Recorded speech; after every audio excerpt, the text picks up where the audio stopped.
Bom, pessoal, nesse terceiro vídeo, nós vamos falar de algumas variações especiais. Anteriormente, nós vimos as formas básicas da citação, direta ou indireta, seu conceito e sua forma de apresentação, com um autor, com dois autores, com três e com mais de três autores. Vimos também que é possível realizar citações de uma mesma informação com mais de um trabalho. Então, nós temos que ter cuidado com esse ordenamento. E vimos também que nós podemos citar uma mesma informação de um mesmo autor que publicou aquela informação em diferentes trabalhos. Então, também tem uma forma de condensar isso. Vimos, a priori, a questão da citação, que nesse caso nós vamos tentar evitar ao máximo. Nesse bloco, nós vamos falar de algumas variações especiais. Por que elas são ditas especiais? Porque elas são menos comuns, embora estejam previstas na ABNT 105/20, que trata sobre as citações em trabalhos acadêmicos. Vamos a elas. Outra citação recorrente, segundo a norma, é quando coincidem o sobrenome e o ano de publicação de trabalhos de autores diferentes. Nesse caso, nós vamos acrescentar na citação as iniciais dos seus prenomes. Traduzindo, você está falando sobre um determinado assunto e leu dois autores que têm o último sobrenome iguais, que publicaram trabalhos no mesmo ano e que você vai precisar daquela informação. Você vai acrescentar a inicial dos prenomes. Então, por exemplo, Luiz Felipe Cândido. Cândido é o último sobrenome, a citação seria por Cândido. Mas imagine que você leu o trabalho de João Pedro Cândido. Cândido também seria o nome de citação de João Pedro Cândido. Se eles estão publicando no mesmo ano, sobre o mesmo tema, e você leu e quer usar aquela informação, você vai precisar acrescentar o L de Luiz e o J de João Pedro. Por exemplo, nesse caso, nós temos dois trabalhos publicados no mesmo ano por autores diferentes, mas com o mesmo sobrenome. Carlos Ferreira e Leandro Ferreira. Segundo exemplo, suponha agora que a inicial, a primeira letra dos dois autores diferentes também são iguais. Então, nesse caso aí, nós temos Leandro Ferreira e Luiz Ferreira. Se eu colocar Ferreira, vírgula, L ponto, também não dá para saber se são de autores diferentes. Então, nós vamos escrever o nome por extenso. Então, fica Ferreira, Leandro, ponto.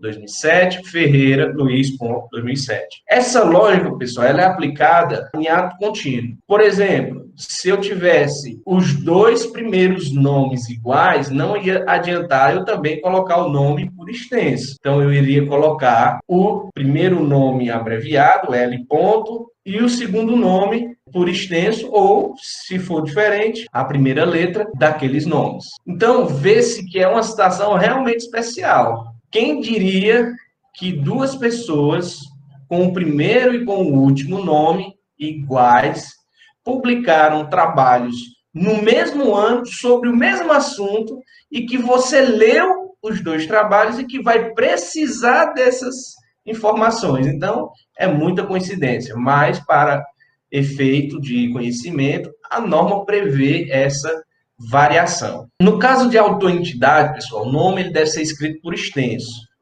Exclusivamente nas citações de normas, é permitida a abreviação da ABNT. Você já pode usar direto a ABNT, que aquilo ali está coberto. Note-se que você pode fazer também a abreviatura na citação, desde que, primeiramente, você tenha usado aquele termo por extenso, colocado entre parênteses aquela sigla, e depois você pode utilizar. Então, quando a gente cita nos nossos trabalhos, Comissão Brasileira da Indústria de Cimento, CBIC, num primeiro momento nós vamos ter que citar aquilo ali por extenso. Nas próximas citações, a gente vai poder colocar apenas CBIC. Da mesma forma, SEBRAE, da mesma forma, outros institutos que a gente possa vir a citar nos nossos trabalhos. Vamos a exemplos. De acordo com a Associação Cearense dos Criadores de Camarão, 2011, o Estado possui cerca de 80 fazendas de cultivo do produto no Ceará. Agora veja a mesma citação dentro do parênteses. Associação Brasileira de Criadores de Camarão. Quando nós estamos fazendo citações diretas, pessoal, a gente pode, de alguma maneira, suprimir ou interpolar informações naquele texto que a gente deu um Ctrl+C, Ctrl+V. Nesse caso, a gente pode fazer essa modificação com o devido cuidado de não alterar o conteúdo daquela informação ali, aquele trecho.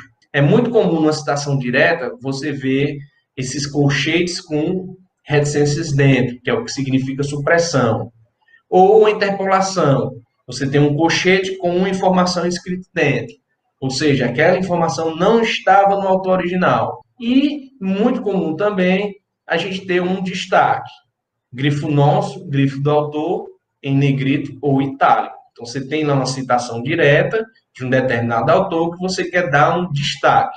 Você pode colocar em negrito ou itálico. Se o negrito ou itálico, ou até mesmo as aspas, já estiverem contidas no autor original, você vai ter que colocar grifo do autor. Senão, você usa grifo nosso. Por exemplo, entretanto, note-se que, dentre as várias definições encontradas, há, abre aspas, olha só a interpolação. Veja, no começo da informação eu fiz um corte para encaixar no discurso necessário. Entretanto, eu não modifiquei o conteúdo. Eu não posso modificar o conteúdo. Foi suprimido uma parte daquela informação. É mais comum, pessoal, que isso ocorra no meio da informação. Por quê? Porque vamos supor que você esteja descrevendo algo. Então, a medição é uma ferramenta de controle. Ponto. Uma ferramenta de controle é isso, possui essas características assim, assado. Ponto. Desta forma, ao especificar uma ferramenta de medição, deve-se preconizar tais atributos de controle. Essa parte do meio, ela pode ser irrelevante para a gente, porque o nosso foco seria na medição e não no conceito de controle. Então, a gente pode suprimir aquela parte. Isso é muito comum quando você suprime apostos, ou seja, uma explicação deslocada no meio do texto, que é irrelevante para aquela informação que você quer trazer. Olha um exemplo. Então, nós tiramos a parte do meio que explicava o que é sociedade, o que é cultura humana, o que é organização. Não é aí que eu quero trabalhar. Então, eu posso fazer essa supressão. Olha um outro exemplo. Aqui, além da supressão no meio do texto, nós temos também a informação da tradução nossa. Por quê? Porque a citação de um texto original em língua estrangeira que foi traduzido pelos autores. Olha um outro exemplo. A ciência, abre aspas, Marconi, Lacatos, 2010, página 57, grifo do autor. Veja, quando nós colocamos grifo do autor, significa que essas aspas em porquê e aspas em como, elas já estão contidas no texto original. Caso você quisesse dar esse destaque, você colocaria grifo nosso. Ou seja, está destacando uma informação dentro de uma citação direta. Veja que isso são situações específicas e especiais da citação direta. Por quê? Porque na citação indireta você sequer tem aquela informação tal qual você está reproduzindo. Então não faz sentido você dizer que tem um grifo do autor ou grifo seu. Ok, aprendi as formas de apresentar uma citação direta ou indireta, mas quando e onde utilizá-las? Esse é o objetivo do nosso próximo vídeo, discutir por que utilizar uma citação, quando utilizar essa citação e onde ela vai ser aplicada no nosso texto.